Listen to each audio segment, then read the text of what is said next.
You are listening to Faithless Brewing, a Magic the Gathering podcast for the Spike Rogue. Each week we design new decks for tournament play. We put our creations to the test and share our findings on the air. Today we present our March of the Machine top 5 cards to brew in Modern and Pioneer. We also complete our set review at the top end of the mana curve to see which new threats are worth waiting for. That's all coming up on Faithless Brewing. Thanks for listening and enjoy the show.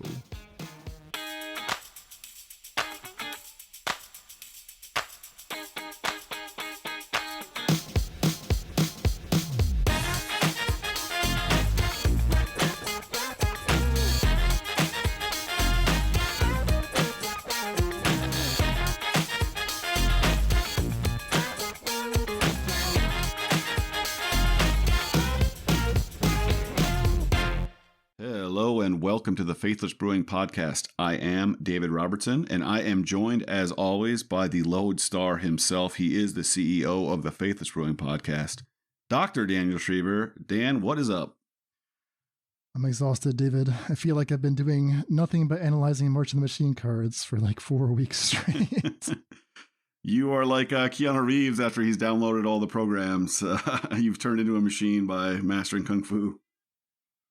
It's a massive set. I don't know if it's bigger than other sets, but it feels bigger. Like all these cards, like all of them, have 2 sides to them.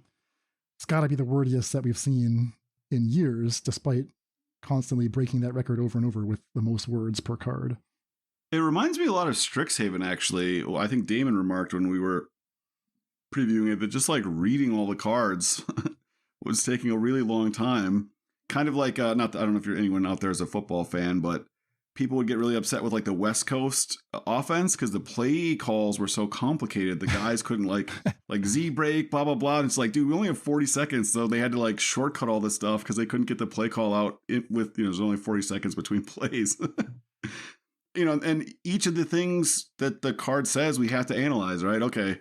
The first saga counter of the 4th flipped Praetor is like, all right, what does that do? I don't know. We got to read it.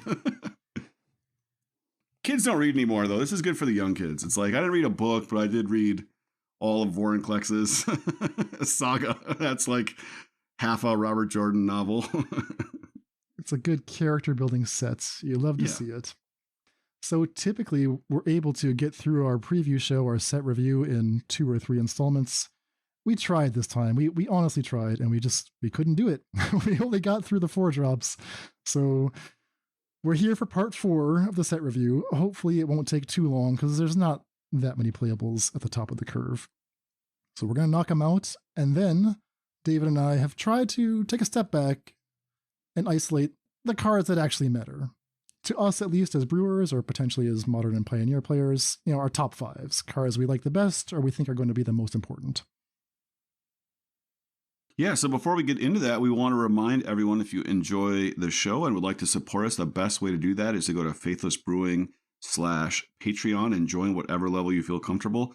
Right now, the Discord is alive with speculative uses for many of these cards. Some cards we didn't even get to, right? People would disagree that they don't even deserve a mention. Other cards that we like, maybe people think are preposterous. But yeah, there's swag, there's playmats, there's sleeves. There's not sleeves, but there are There's playmats. not sleeves. Oh, I'm sorry. Correction. There are no sleeves, but there are playmats. There are tokens, there are stickers. You also get bonus content. You hear David and I referring throughout these episodes to, what we've got written in the notes. Those notes are available to you as a patron.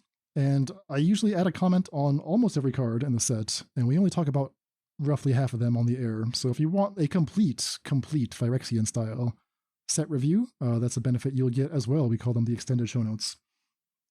It's good to have receipts too, when we should go back and find my notes on Fable. I was like, there's no way you're going to have enough time to get enough value out of this card. So if you just need a, scoreboard, buddy, it's tough. Exactly. So patreon.com/faithlessbrewing. We would love to have you there. All right. So we left off with, we finished the 4 drops. We're on to the 5s. And right away, I see a card with so much text on it. So much text. Double-sided Praetor, Vorinclex. Backside, the Grand Evolution. This to me is actually the most playable of all the cycle.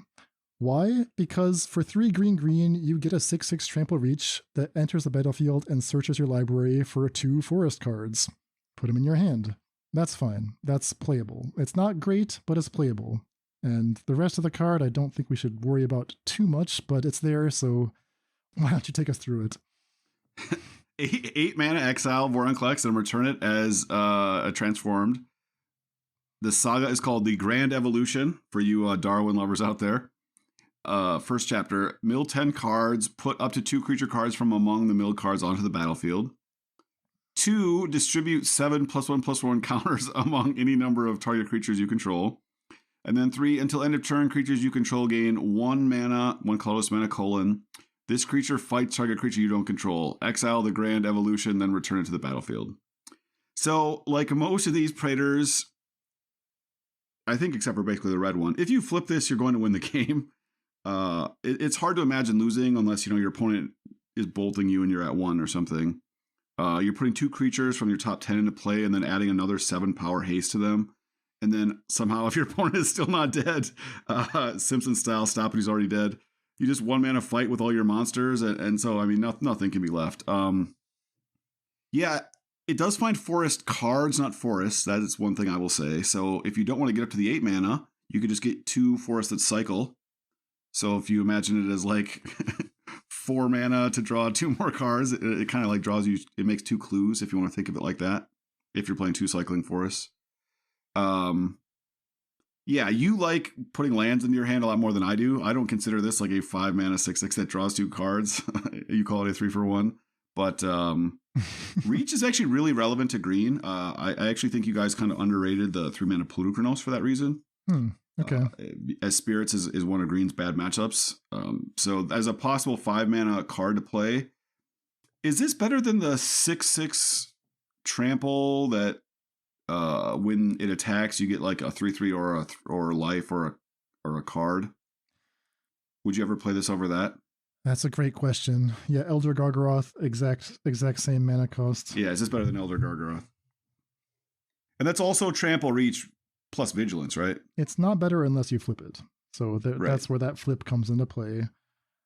I mean, I could say the same about like I compare this to Titania in Modern, the 5 mana Titania, which also gives you a boost of mana, and in that case, a free creature. So that's, again, better than just putting 2 forests in your hand, unless you flip it, right? Maybe you're supposed to flip it, and it will happen. It will happen eventually. Maybe the next turn.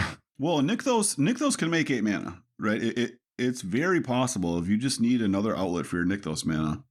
Maybe this is the card. So if we're talking about Nykthos now it's competing with Cavalier of Thorns, which finds the Nykthos, which finds your Storm the Festival. So Vorinclex kind of has the Storm the Festival built in, but it doesn't benefit from getting milled. It doesn't find Nykthos. There's a lot of competition in what Vorinclex is trying to do. Yeah, and they keep making these super powerful green creatures, right? At 3 mana, at 4 mana, at 5 mana, at 6 mana. The last few sets have had, you got spoiled for choice, so this card may be very good and might just not be good enough for Pioneer, but maybe it's very good in Standard. Okay, if not Vorinclex, how about Sheoldred? 3 black legendary Phyrexian Praetor, a 4/5 menace, and a very clean ETB trigger. When Sheoldred enters, each opponent sacrifices a non-token creature or planeswalker. So that's fine. Again, that's fine. I probably wouldn't pay 5 for that, but I don't hate it.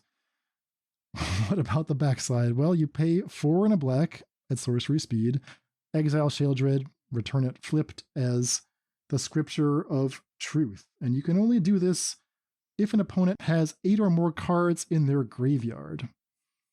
Okay, so it's going to take a lot of mana, and, the game must have developed for a while. What do you get on the backside? You get the Scripture of Truth. This is a saga. Chapter 1. Choose up to 1 target creature or planeswalker for each opponent and destroy them. Chapter 2, each opponent discards 3 cards, then mills 3 cards. Chapter 3, return all creatures in all graveyards to the battlefield under your control. Then flip it back to the front side of Sheoldred. So I like the first paragraph of this the most of all of them. A 5-mana 4/5 menace that casts like a superior edict is actually pretty good, I think. Everything else is unplayable. There's not going to be 8 cards in your opponent's graveyard because we actually have to bring in graveyard hate in like half our matchups because we don't want our opponent to have cards in their graveyard.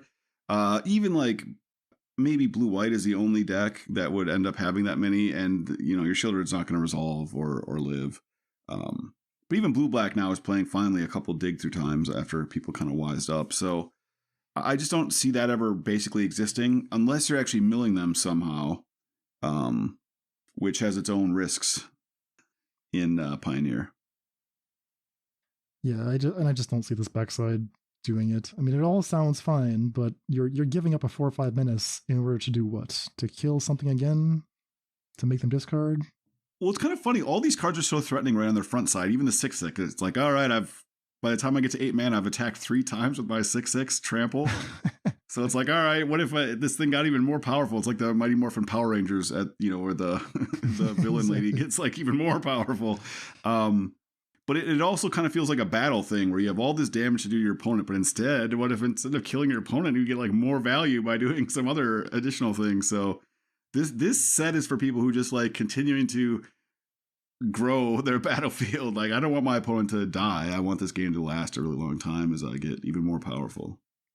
Commander, exactly. Yeah, it's beautiful. From there, we move on to a pair of Boros legends. Tell me about Djeru and Hazoret.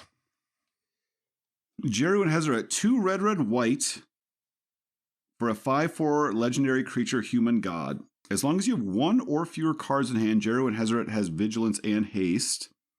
When it attacks, look at the top 6 cards of your library. You may exile a legendary creature card from among them.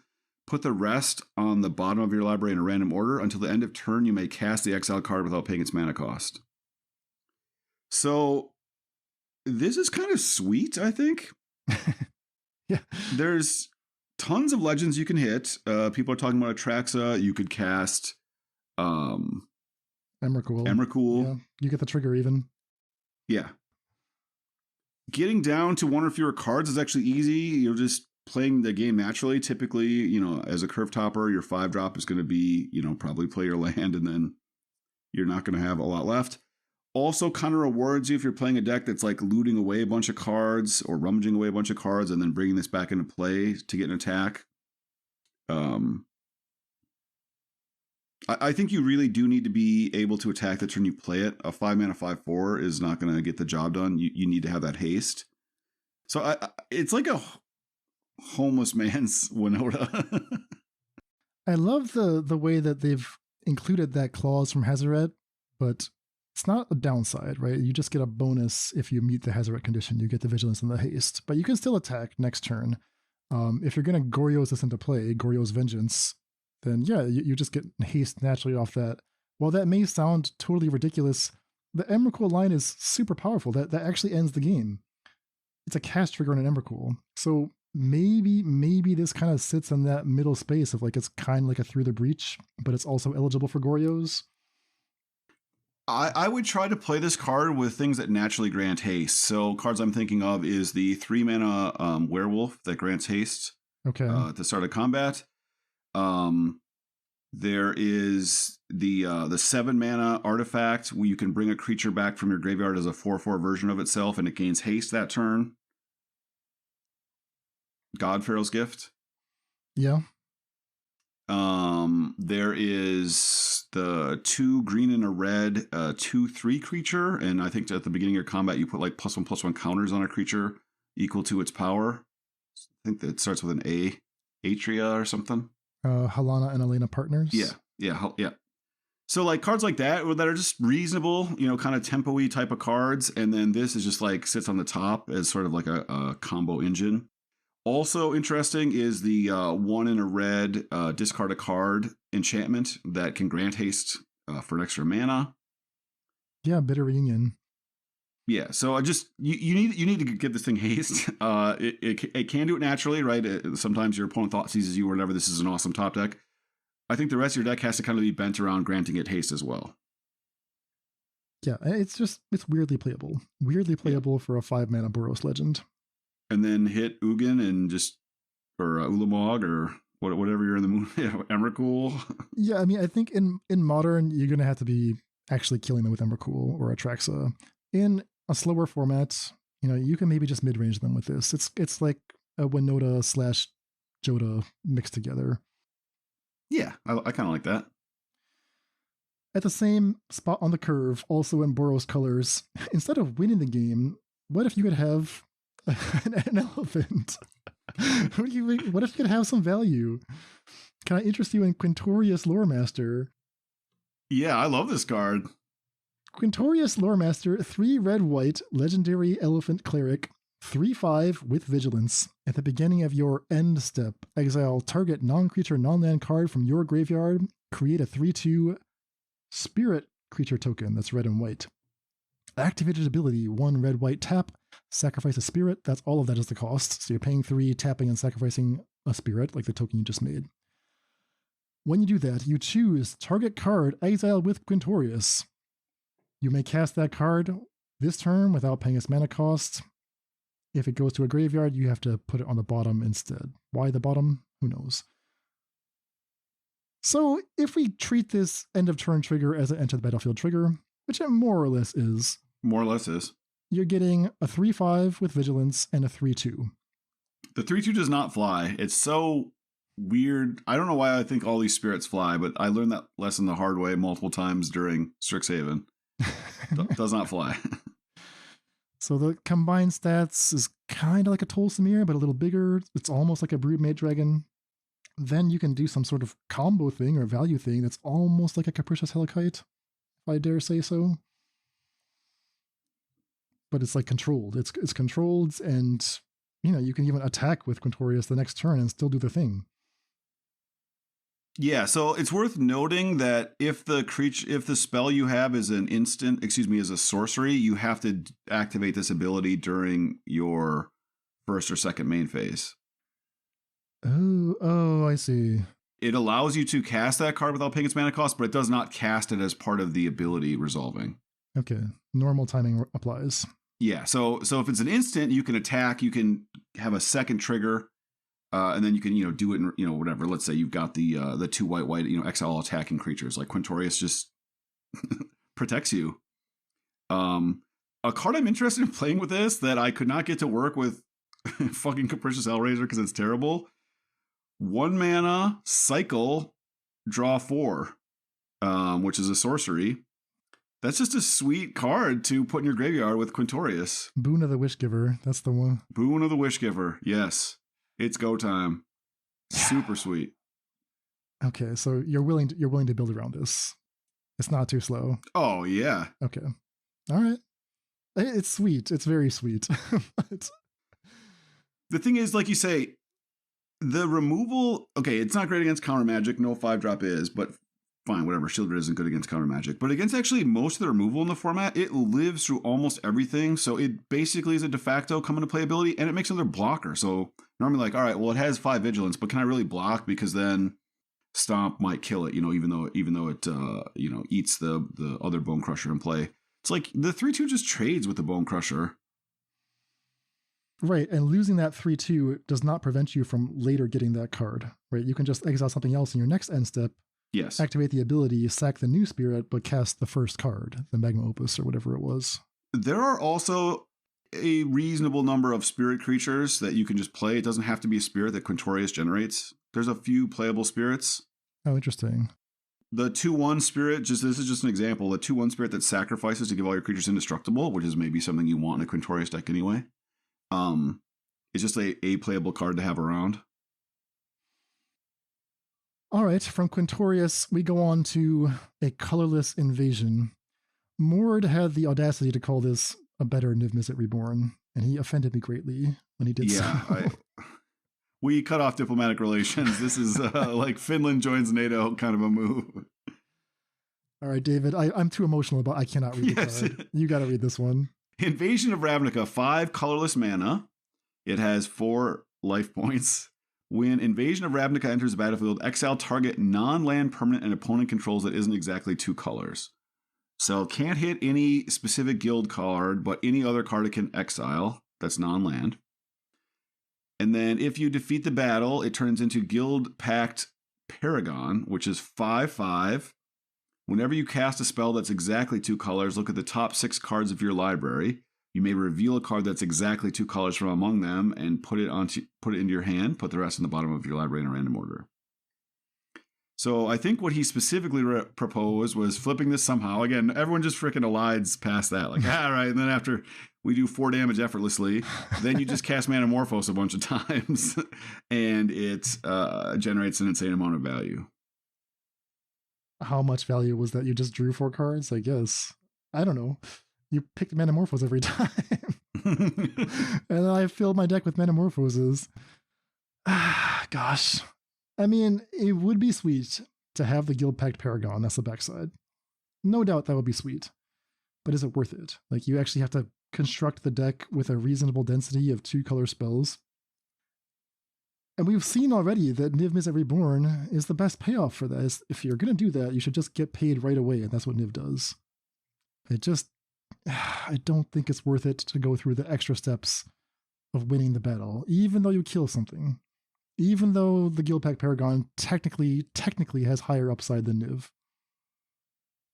All right, what about this as a card that, like, and you guys tell me if I'm way out of line here, it's like a colorless deck in Modern, probably playing the Urza lands because the 5 mana, is, I don't want to say trivial, but, Mono Green Tron, Eldrazi Tron. Okay. It's a unique effect for a colorless card, correct? It exiles any permanent. Okay, so just as a... Or almost any permanent, obviously. As a colorless removal spell, this is the first thing that does... Well, one of the first that does it. And then in Eldrazi Tron specifically, right, you can attack it with your Thought-Knot Seer or whatever. Now, you won't get the triggers from Guildpact Paragon, but it's just, I don't know how playable that effect is if they felt like they were missing it. Maybe the new 8/8 that turns them into a Power Stone is already just enough, and 5 and 8 are basically the same, like once you have Urzatron assembled, but that's the only thing I can think of. Well, it's kind of like a Might Stone, Weak Stone, a 5 mana kill spell that gives you something else. Yeah, I even think Might Stone, Weak Stone is better, honestly. All right. From Invasion of Ravnica, we move on to Hidetsugu and Kairi. Neon Dynasty Legendary Team Up. 2 blue, black. So that's 5 total. 2 blue, black. 5/4 flying. Legendary Ogre Demon Dragon. It has an ETB effect. When Hidetsugu and Kairi enters, you brainstorm. You draw 3, then you put 2 cards back from your hand on top of your deck. When it dies, you also get a trigger. You get to exile the top card of your library. Target opponent loses life equal to its mana value. If it's an instant or sorcery card that you revealed from the top, you also get to cast it without paying its mana cost. So is there a combo with this, right? Hidetsugu famously takes half their life, and you would love to just take the other half right away. So we need a card that, when you get this death trigger, does 10 right away from being like a 10 mana card that also can be cast to deal the other 10 damage. Is there a card like that? So you can go into Scryfall and search. You're going to go look as far as you can, and it turns out there's one card and it does exactly that. There's exactly one card that does exactly that thing. It's from Neon Dynasty even? Wow, that's cute. It's from Neon Dynasty. Was this seeded exactly? Probably, I have to say. This feels like we haven't actually brewed anything. We've just, like a dog that rolled over and had its belly rubbed. I feel cheap. It even has pseudo Convoke. It's Explosive Singularity, 8 red with Convoke. Yeah, they seeded Convoke mechanic there. 10 damage sorcery to any target. So what do you make of this? I mean, is this a thing we should try to do? I actually think this is highly playable in Pioneer. I might just be crazy. I've tried to resolve a lot more 5-drops than most in Pioneer. I'm not saying it's the best thing to do, but the thing is, once you resolve Hidetsugu, it's really hard for them to stop. It searches for your sack effect. I'm just going to say Deadly Dispute's the card I want to play. It helps me ramp to Hidetsugu, and we could even play other sacrifice effects, but I'm at least playing 4 Deadly Disputes. And then you just put Explosive Singularity on top. So now you have the Deadly Dispute in your hand.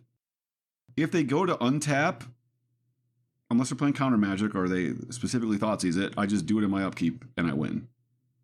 If they, but it's like a creature that it reminds me a little bit, not quite as bad as the 4-mana 6/6 that exiled your graveyard.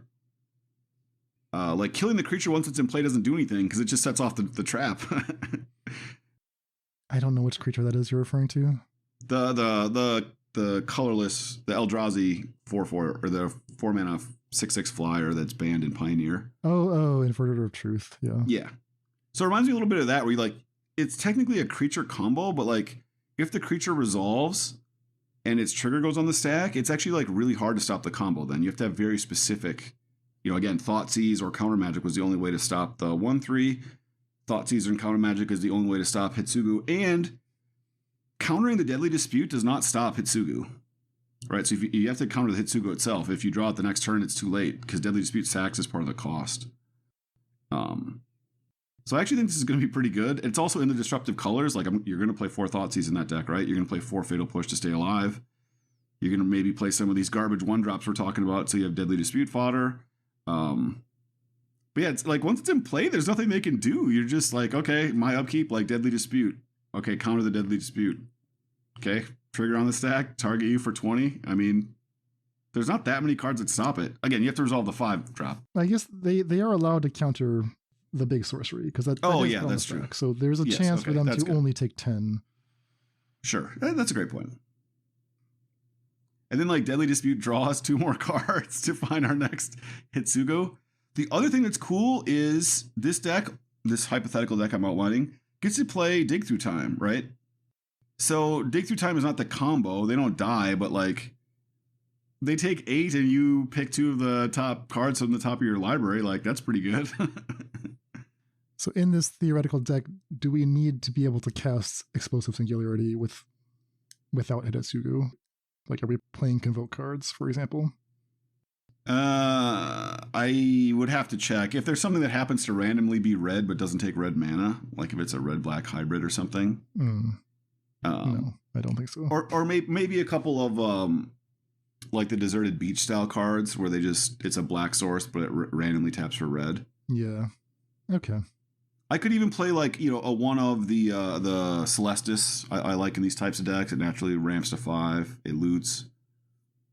Okay.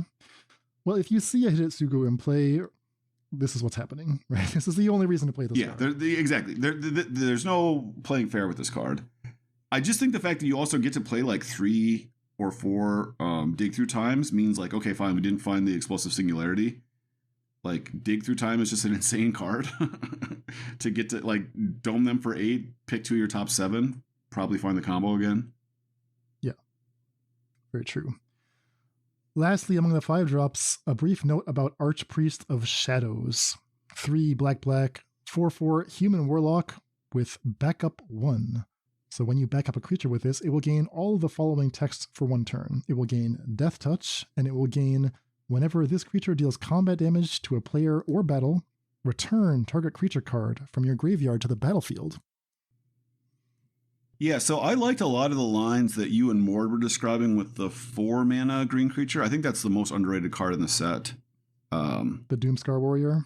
Yeah, like if you imagine turn 1 Elf, turn 2 Glissa, turn 3 Warrior, attack with Glissa, it's a Death Touch Trample, and you get 2 triggers. You get to draw and look at your top 5 and find a creature.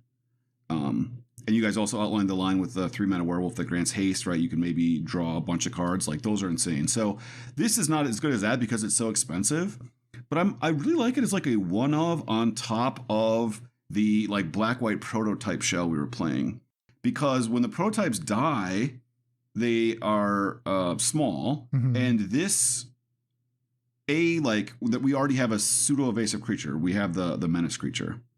So we put this Death Touch trigger on it.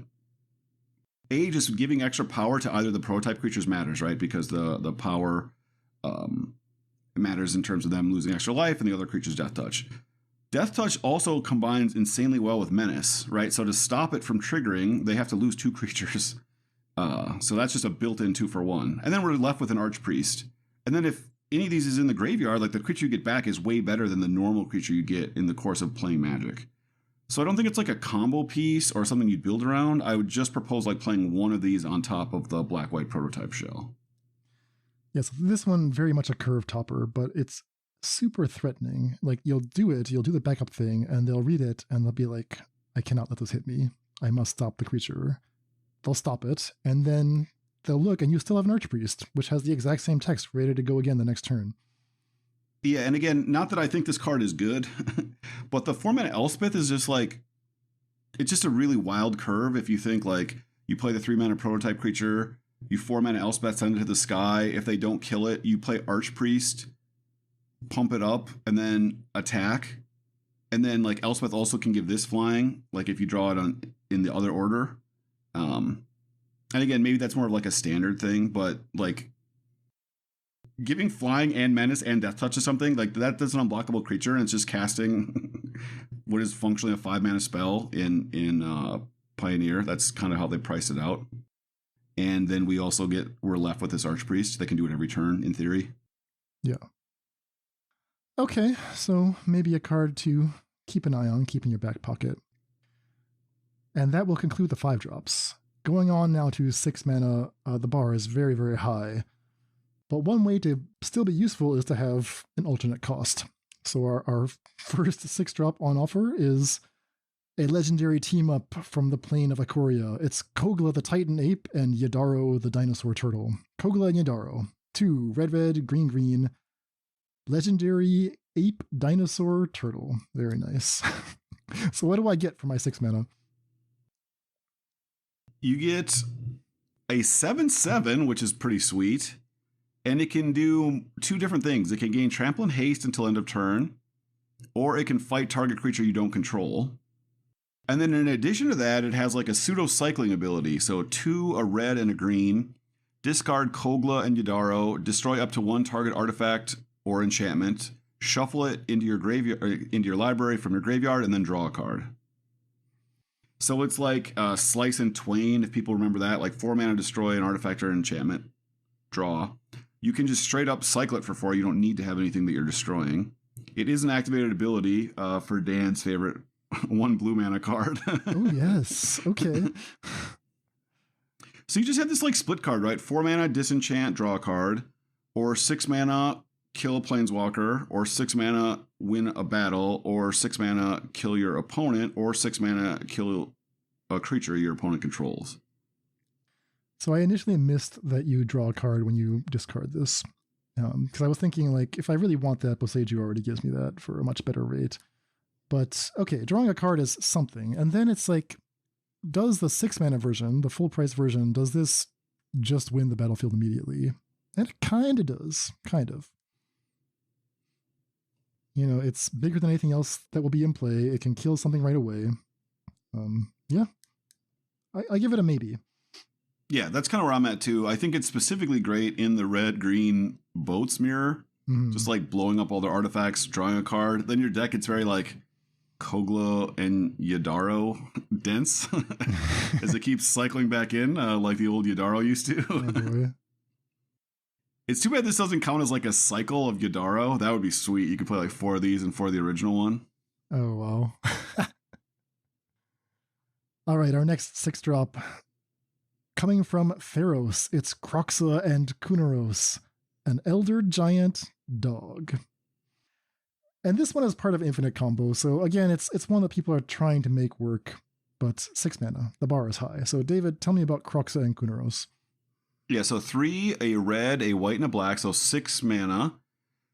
Legendary creature, elder giant dog. It has vigilance, menace, and lifelink. When it enters the battlefield or attacks, you may exile 5 cards from your graveyard. When you do, return target creature card from your graveyard to the battlefield. So it's sort of like a Sun Titan that can get any creature, not restricted by mana cost, but you have to have at least 6 cards in your graveyard because you're exiling 5 of them. But you have a combo here outlined, Dan, that I hadn't really considered. Yeah, so you need Altar of Dementia in play. This is in Modern. When you have Altar, you actually get to use this trigger over and over again on itself. Because the way that it's worded, it's an intervening if clause. You don't have to choose a target until you've exiled the 5 cards. So you actually have time to put the Kroxa Kunoros into play, Trigger on the stack, I respond by milling myself for 6. Now we resolve the trigger, and oh look, there's my Kroxa and Kunoros in the graveyard, so I'll just escape that. I exile the 5 other cards, and I get this back, and I'm picking up 1 extra card every time, because the altar mills 6 per cycle, and I just keep doing that over and over again. Eventually my deck is gone, and I've found a Thassa's Oracle. That's fine, I bring that back, and the game is over. So it's a clean kill, more or less. It's very graveyard dependent. A lot of cards are clean kills with Altar of Dementia. Few of them are as compact as this, right? So you may be thinking of like Safi, Eric's Daughter, Renegade Rallier, and Altar is a kill. But that's 3 pieces. This is only 2. However, it's 6 mana to get this into play, so it needs help. It requires like a Goryo's Vengeance, and it ends up being a similar number of moving parts, and my concern is that all of this will just completely fold to graveyard hate. Yeah, I mean, that's probably true in terms of being broken, but I do like that the body is actually quite good, right? Like, if you end up having to hard cast it, you could just imagine winning, right? With a few attacks from this. A Menace, Lifelink, Vigilant creature is... I guess I'm imagining the deck that we're playing is playing like maybe Fable of the Mirror Breaker, and with only a couple of treasures from our little goblin friend, maybe we just hardcast this in the post-board games when they, have got a zillion other, all their hate in. Yeah, maybe it's just like a fair card. It's actually kind of devastating. Like, you just get back a Fury. You don't have a huge graveyard, but you have enough to escape once, and you get back a Fury. Right. Do you want to play Invasion of the Giants? Because you can do that and get this on turn 4. Yeah, I was just thinking that if the colors work now, it's in Pioneer it is not doable, which is a place where I think Invasion of Giants power level works, but the Giants are so much better, of course, with the Titan cycle in Modern. I don't know. The card seems very sweet though. It's sort of like a fixed Sun Titan. Yeah. All right, next up, Invasion of Fiora, a 6 mana battle. 6 mana, so we better be getting a lot. What we get is a Wrath. When it enters a battlefield, you either destroy all legendary creatures or you destroy all non-legendary creatures. Is that worth 6? Not exactly, but if it's asymmetrical, that's pretty attractive. The power, I think, comes from the backside, so it takes 4 to defeat this battle, which is not so much.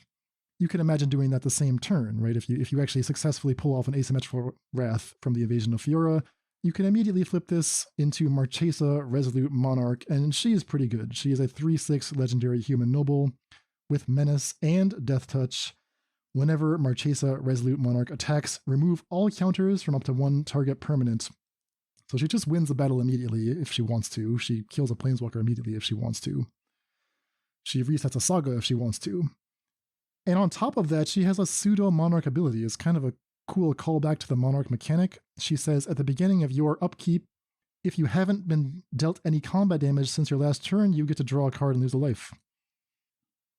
I like the package there. I mean, that's almost worth doing. She's really attractive to me.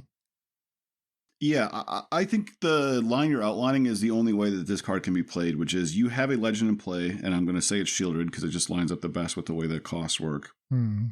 You cast Invasion, you destroy non-legendaries, and then Sheoldred immediately attacks Invasion of Fiora, and you have a Marchesa, which prevents them from attacking you with any haste creatures. She triggers on your upkeep. You actually go up a life with Sheoldred, and like you've stabilized. It doesn't matter how far behind you were, as long as your opponent wasn't, it doesn't have Adeline and Thalia in play.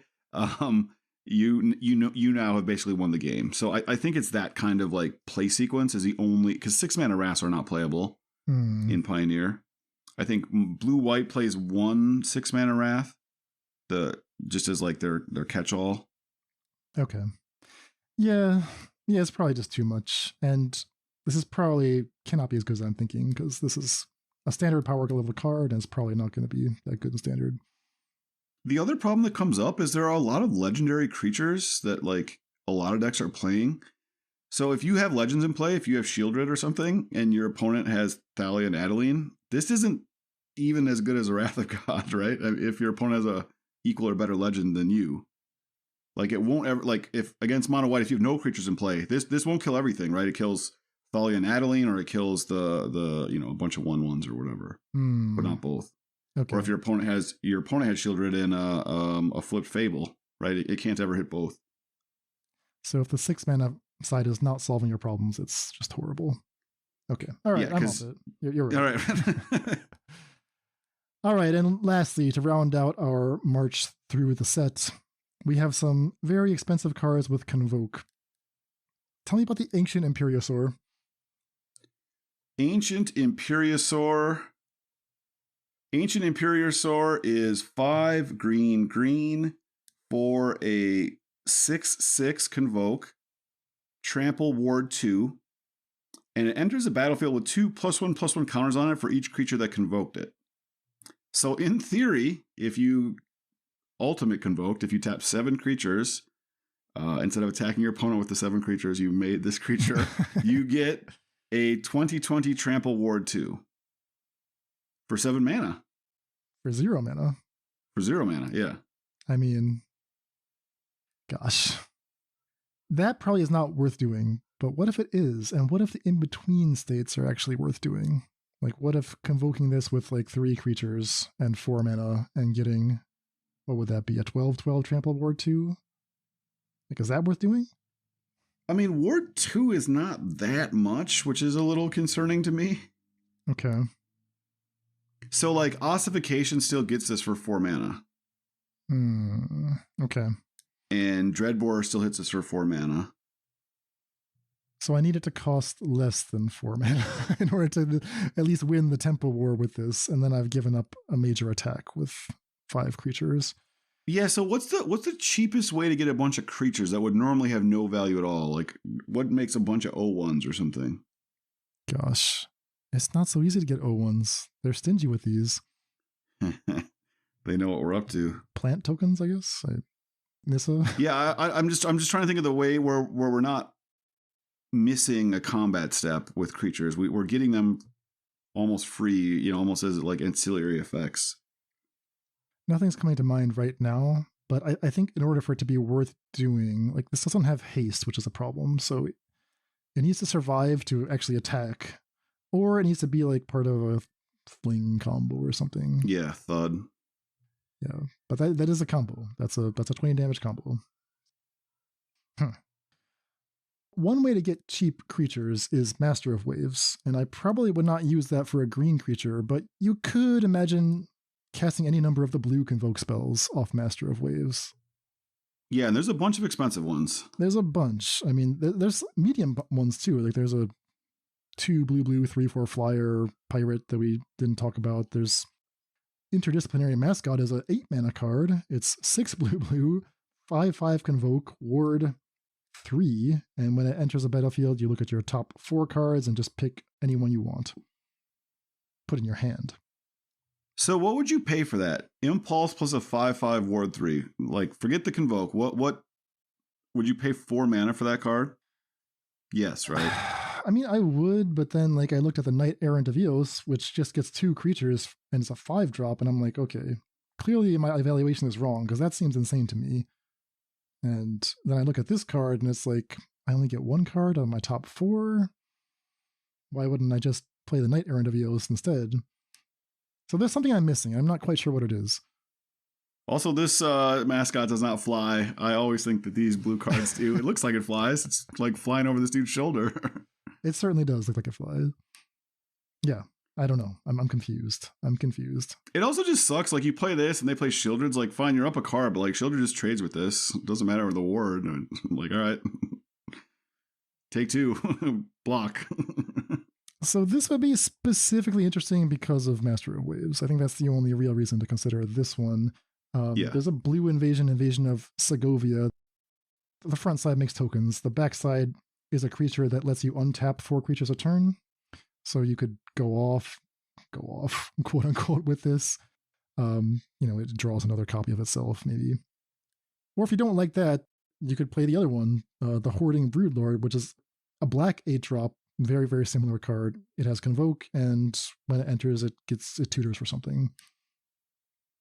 Yeah, Hoarding Broodlord actually seems really powerful to me. I don't exactly know how to like do the thing that wins the game, but you have, like, with a Paradox Engine type of card, like, that actually seems awesome to me. We could just, like, play out all of our Hoarding Broodlords and just find a Thoughtseize at the end? So help me understand this. They're both rares. They both cost 8 and have Convoke. The Hoarding Broodlord is 5 black, black, black, 7/6 flying, so much bigger, but doesn't have ward protection. When it enters the battlefield... Well, but the blue one also flies. No, just kidding. Gosh. When it enters, search your library for any card, exile it face down, then shuffle, and you just get to play that card for the rest of the game. And that spell has Convoke. Yeah, the Hoarding Broodlord says spells you cast from exile have Convoke. So, I mean, yeah, I don't know. Can you just go off with this? Chaining copies of itself with a Paradox engine or something? I'm not sure. Because I think the other demon there was a 7-mana 6/6 that tutored when it came into play. That's what this does with some, Convoke, and then make it cost 1 more, and then the spell you get has Convoke. So I think this is in general a little more powerful. And that card was part of like a few sort of combo-ish lines where you would play multiple of them at the end of games and just end up with this crazy board presence.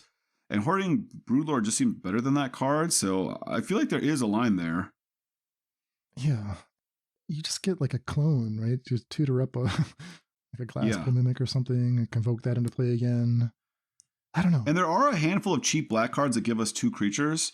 There's the 2-mana 1/1 that makes an undying zombie if you don't control 1. There's the 2-mana 1/1 zombie that amasses 1. So if you just play those 2 creatures on turn 2 and turn 3 and whatever, your opponent kills the one of the 1/1s. Like on turn 4, you can almost you can just do it all. It's crazy. You just Hoarding Broodlord on turn 4. It sounds really good, but I mean, all of these giant convoke spells sound really good. There's got to be, they can't be that good. It's probably just very hard to set up. Well, as Bud Grant, the legendary Minnesota Vikings coach who just recently passed away, always liked to say, a lot of guys look good getting off the bus. Jeez. Got to get them on the field before we can decide who makes a team. All right. Well, I think that's a fine place to wind up the review. Before we head out, I will put you on the spot, David. We promised people a top 5 list, and I want to hear your top 5.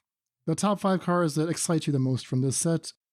If you want to make a prediction for which cards will be the most impactful in either Modern or Pioneer, we'd love to hear those as well.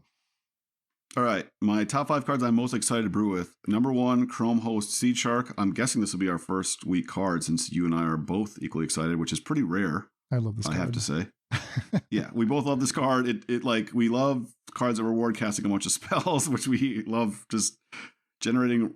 We love game objects. Mm-hmm. It's not even that expensive, so it feels like you even get to do the thing on turn 4 some reasonable amount of the time. So we'll see. It seems insanely powerful, but again, Dan and I just are suspicious when we're... Mm-hmm. The cards we like tend to not be that powerful, so there's something wrong with our... Yes. Thalia and the Git Frog, I mentioned a couple weeks ago. I actually think this card is quite good. It lines up very well with the format right now, I think. We don't normally play lots of like Hate Bear style decks. We don't like playing cards that are individually weak.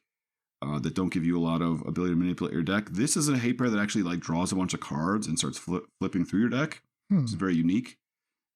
So it kind of moves into our wheelhouse. It has that text, draw a card on it, which we love to see. Invasion of Gobakon. So I don't want to brew with this. I just want to play the one deck. Like I said, I just have to. I've been dreaming of doing this since you mentioned that this could exist. I've been waiting to have 12 enablers. We are at 12. It's go time. You've been patient. Will the deck be good or bad? I don't care.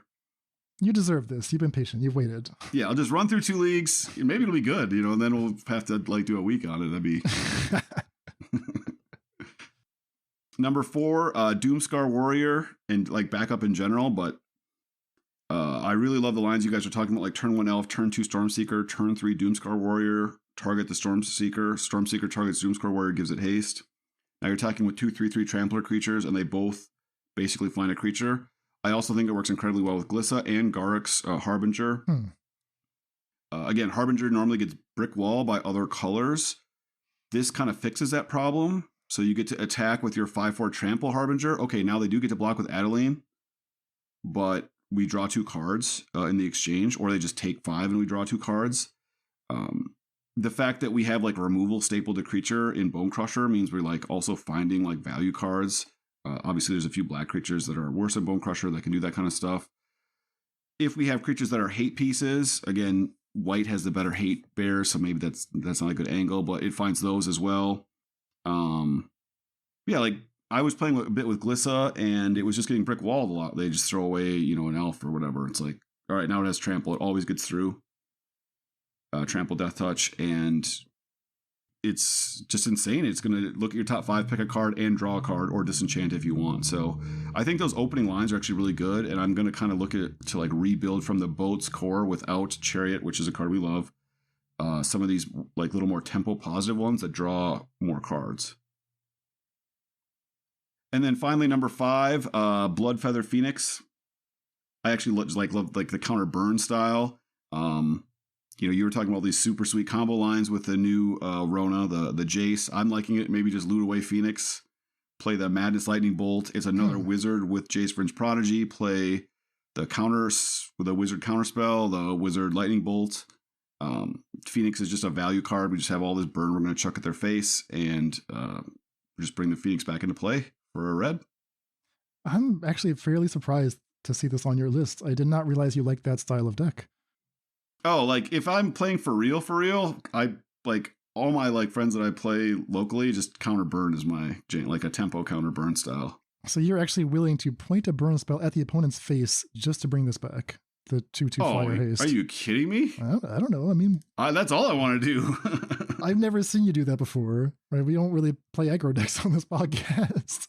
Yeah, but I mean, like the first play to burn their face. The first list we ever built was like a blue-white like tempo counter tempo list. Okay, yeah. And so again, there's not that much brewing to do because only a few cards kind of do those things, and it's sort of like, we'll get to it next week, but I've been building some terrible aggro decks in Pioneer. A lot of the brewing space takes place with mid-range decks and a bunch of synergies, and tempo decks don't really allow for that. So that's my preferred playstyle for sure. Like the 2-mana 2/1 fairy that kind of draws a card is like another card that like fits my preferred playstyle quite a bit, but interesting. It's not like a brewing card. This is a surprising top 5 for me, but I like it. My top 5. All right. What do you have? I have the Seed Shark. That's my number 2 card. The only card I like better than the Chrome Host Seed Shark is the Omen Hawker. That's probably my number 1 card that I'm just kind of obsessed with it. Like, everyone's telling me it's bad, but it's a 1-drop that taps for 2. It's like a Jorga Tree Speaker that comes pre-leveled up. What's not to love there? Well, they don't realize that we're talking about a 1-mana draft card. This is the Dan Shriver special. It does something totally unique. No other card does this. This is the they don't know meme. I'm just like at the party. Yeah, exactly. Here in the corner. So that's my number 1. Seed Shark number 2. Number 3 card I'm most excited for is another blue card. All my favorite cards are blue at this time. Rona, Disciple of Gix. I love looting, and Rona just lets you loot so many times. She has infinite combos. She has transform synergies with Omen Hawker. She works with Tyvar. She works with Unctus. I have not given up on looting yet. And this is going to be the last stand for the looting deck. If Rona can't do it, it's not going to happen. Beyond that, I mean, my 4th and 5th cards would probably just be the battle mechanic in general. Is there a battle deck? I have no idea which cards are the best there. And is there a convoke deck? I'm intrigued by these mechanics, and I just want to learn about them, try these new cards, and figure out how to enable them. I have no idea which are the right payoffs or which are the right battles to go for, but I'm excited to explore. All right, and so in your mind, what cards do you think will be most impactful in Modern? It's a short list, to be honest. Like, the only card I know for sure is going to be good is Surge of Salvation. This is better than Blacksmith's Skill for Hammer, so it's a huge upgrade for a known tier 1 deck. Beyond that, I mean, I think the Chrome Host Seed Shark is actually a sleeper for Modern. That's kind of why I'm so excited about it. Like, Modern's a format where if you want cost reduction, you can have it. Like, you can just play Leyline Binding and Chrome Host Seed Shark in the same turn. That's basically Splinter Twin. Like, they're not going to come back from that. Everyone's going to disagree. They turn the podcast off right now. Like, all right. It's really good. It's really good. If you want to play Force of Negation, to protect your Seed Shark. Like, if you want to play Shining Shoal, this is what Lawson and I have been talking about. I think the Seed Shark is legitimately good in Modern. And beyond that, it's very unclear. I think Knight Errant of Eos has the right skills, and maybe even the Omen Hawker, although 1 toughness is a liability in Modern, but it has interesting synergies with Urza's Saga. It's tough. I mean, beyond that, you're really stretching. You could pick a battle and say maybe, but I don't think so. You could pick a Convoke card. I like the blue one, Temporal Cleansing, as like a blue Assassin's Trophy. Seed of Hope, maybe, if that's, that's the green consider. But it's tough. I mean, those are long shots for Modern. What do you think? Am I missing any? I think you maybe have too many on the list. I mean, yeah, I agree. It's basically just Surge of Salvation. Most people don't have Omen Hawker on their Modern impact list, is what I'm saying. Maybe they're wrong. That's just an observation I'm making. I'm not hearing. This is the top 5 most impactful. The cards that years from now people will say, where were you when they printed Omen Hawker into Modern? I was listening to Faithless Brewing. That's where I was. There was only one man. His name was Dan Shriver. He lives out in the woods now. He's brought food by the children on their lunch break. Tattered rags. If not Modern, what about Pioneer? What do you think? I think the most impactful cards in general are cards that fit into like kind of known archetypes, which is unfortunate, but it is how it is. I think Galta and Marvin, the turn 2 or turn 3 Sorin play is actually just going to be super real. You're kidding. Really? Yeah, I think Sorin is like the best 3-mana Planeswalker. Mm-hmm. And just sort of like how Attrax is just like, they just kept printing 7-drops, and Attrax is just the best of the 7-drops. So there's not like, I don't want to discount the work people have been doing, but it's not that much of a brew. Like, it's all the same shells. We just like, all right, instead of hitting this 7-drop, we're going to hit Atraxa. This is just like the new sweet vampire to put in play, but it just wins the next turn. Like, you can easily win turn 3 with Sorin. And I think you outlined the white vampire that gets a +1/+1 token and then draws a card. Tusk Legion Duelist. Yeah, so like, I play my elf, you kill it. I play my 2-drop, you don't kill it. I play Sorin, I plus onto this if I don't have the Galta and Marvin. And now there's like another must-kill threat that I'm drawing an extra card every turn, and eventually I hit the Galta and Marvin. So it's like, you just have to kill everything. You have to kill the elf. You have to kill the 2/2 because it's going to draw cards. And then you have to stop Sorin from resolving, because at any point it can just put the Galta and Marvin in play. And Galta and Marvin, of course, can be killed, but like not that much removal does. So... And if it ever attacks, the game is over. I mean, it's just crazy how powerful that card is. Interesting. Okay. Kind of forgot about that one. And then I think Polukranos and Mono Green. Mono Green has a few bad matchups, Mono White and Mono Blue Spirits. Polukranos really helps fix the Spirits match. If you think of it like they were playing, they have a few slots, kind of flex slots. They do. They were playing Lovestruck Beast as like a quote-unquote good blocker. Well, this has the exact same toughness as Lovestruck Beast. 2 extra pips for Nykthos. Blocks all the spirits. I don't think there's any other flying creatures. I guess it's fine against angels, but I mean, whatever. And then it's also a mana sink. So at the end, okay, you might get burned out or whatever, tempoed out. You just turn it into a 6/6 lifelink and smash them. So I actually think this card is just, I mean, not a huge upgrade because the deck is quite good already, but just they have all these flex spots. I know you sort of speculated maybe Ren and Realm Breakers, one they ought to consider. I just think Polukranos is just maybe just a much more like tempo positive card, and I also think it helps shore up some of their weaker matchups. Yeah, Polukranos probably beats out Ren, probably. But you could consider Ren and Realmbreaker for Mono Green. You could consider what is that battle? The one that looks at your top 5.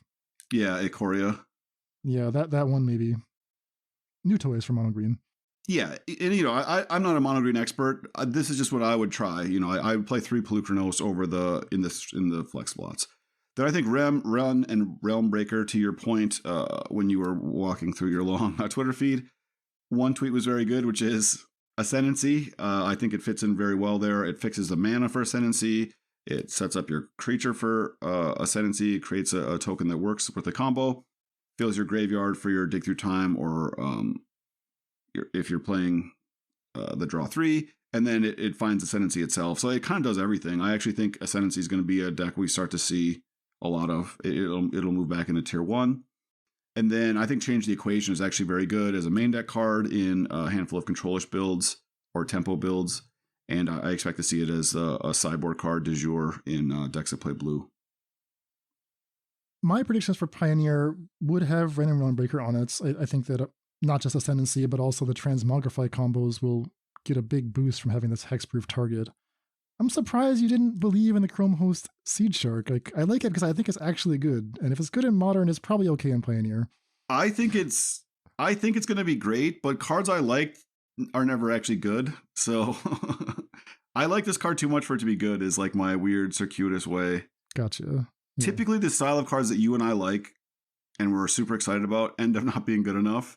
And this is a card we both love. So it'd be unprecedented, although not impossible for it to actually be very good in Pioneer. I've already got 3 decks built. I mean, we don't even have to talk about brews. I've got them built with one of the random sharks from one of the Ravnica sets, like filling the placeholder, one of the blue-green. Shark to Crab is just in all the lists. Wow. So I'm going to go ahead and put the Seed Shark on my most impactful Love the confidence. list. Just do it. Yeah, and same with Random Runebreaker. I don't know exactly which deck yet, but it supports a lot of possible directions. I'm going to take a stand on Ronan. Like, it's going to be good. It's going to impact Pioneer. I'm not exactly sure how yet, but it has combos. But if you had to guess, Dan, you think a combo will be part of the shell? I think like it'll be played with Mox Amber, and then if you're going to do that, probably just the Yes, it will involve Mox Amber and Retraction Helix. It's just a matter of finding the right support. Probably involves Tyvar and possibly Unctus. I'm not totally sure how it finishes. Emery, dude. Possibly Emery, yeah, possibly. Knight Errant of Eos. Like, this is one that just looks so powerful that I must be misunderstanding it. Like, it's a human too, which is nuts. There's an existing mono white humans deck. And if they don't want the Knight Errant of Eos, then I got to rethink everything, right? Like, maybe they just don't want it because they don't want to take a turn off attacking, but it's so powerful. So this to me looks like a card that will impact both Pioneer and Modern, but I could be wrong. And of course, Omen Hawker. Got to put Omen Hawker on the list. All right, this is like a super reach. I don't want to like, because I'm teasing Dan about Omen Hawker, so I'll give him a card to tease me about. There's a card called Rawl's Reinforcements. It's 1 in a red sorcery. It creates 2 blue-red elemental tokens. Okay. You know this card? Oh, yeah. Perfect card for blue Convoke. Sure, it could be that. I think that card is actually going to be really good in like a Grinning Ingus deck because they're already playing 4 Risen Reef. Oh, God. So there's going to be like a Teamer Shell with Risen Reef and Rawl's Reinforcements. I'd also point out, because I built this deck a few different ways, Young Pyromancer makes elemental tokens as well. Okay. So there's something there. Again, make an impact. The Ingus deck is already a shell. It's pretty good. And that's just a thing that makes body. So maybe there's a Convoke shell. Maybe there's something to think about in there. All right. Well, those are our predictions for Pioneer, for Modern, and some of our favorites as well. There's a lot going on in this set, David. There's so much going on. Like, I kept making lists. I have a list of top 5 battles. I have a list of top 5 2-card stupid combos.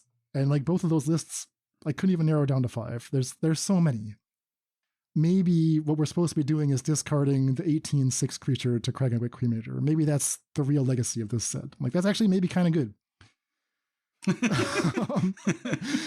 It's a noticeable upgrade to the deck.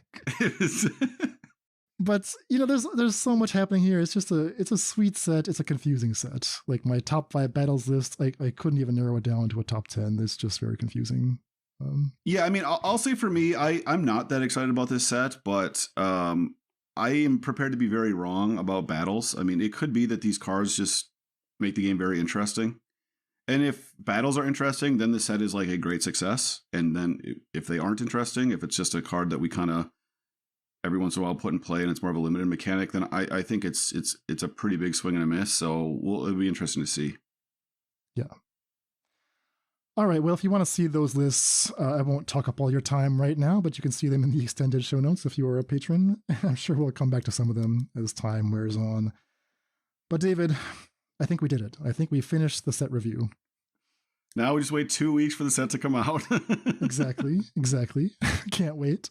It's funny, as I build deck lists that have like more and more cards that I have as placeholders, they like get more complicated. Like when I look at them, I'm going to like, all right, this costs 4. I think it was like, what card is this supposed to be a placeholder for? Exactly. Hopefully I can remember in 2 weeks. Well, we got plenty of time to polish up those brews and pretty soon get to work. Until then, I bid you adieu. Bye-bye. This concludes our Brewer's Guide to March of the Machine. Tune in next time for an interview with special guest Dak Faden07 and a look at the freshest technology in Modern. If you enjoyed this podcast, please let us know. Leave us a review in your podcast app and visit patreon.com/faithlessbrewing to join our Discord community and help support the show. That's all for today. Stay safe and we'll see you next time.